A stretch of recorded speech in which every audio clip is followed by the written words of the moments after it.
things to do, whether I'm in town or in another city. I love looking at hotels and hotel lobbies to see how it's designed, to see whether I like it or not. But there's always interesting cutting edge design happening.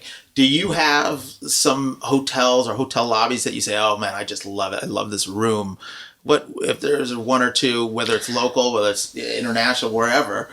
I'd love to know a couple rooms that you love. And it doesn't have to be a hotel. It could be a restaurant. It could be an office space, a room where you're like, wow, this speaks to this is really interesting.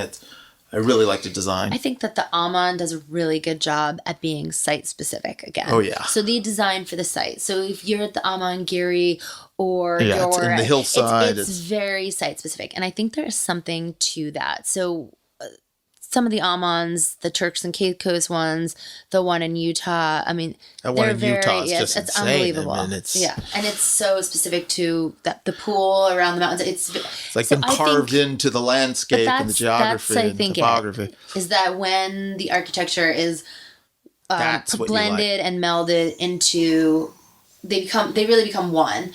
And I think that there's it's older now, but I think Jonathan Adler did it pretty well in Palm Springs with the Parker, where he kind of he took some of the stuff that was happening in the 70s stuff, the mid-century stuff, the rock and roll, and he blended it really well. And then, of course, I like all the old world stuff. So, the Polo Lounge, the Bel Air Hotel. Favorites. Are they're on my list. I frequent them like once or twice a week. I mean, I can't get enough of that. We went there after our wedding. That's where we spent the first couple nights being a married couple at the Bel Air. I mean, I just love it. It's changed. What do you think about the new design versus the old classic design? Well, I think that I probably am partial to the old design because it was done by a bigger hotel group. But what I love in the Bel Air Hotel, the Norman Seifs, the photographs. Yeah. I worked with Norman a little bit when I did a show for him at my concept store / gallery when we had it. He's a great guy. The story behind those is great. And I think that those make it.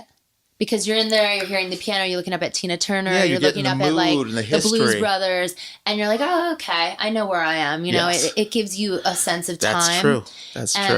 And I think that I think your environment influences your mood. So I think photographs do that so much. They just bring you into a space and a time and capture it. And that, like, now that you've said that, and I think about that room for sure, and that just grounds it. And it's like, okay, this is a historical spot. Right. I know where I am. Right.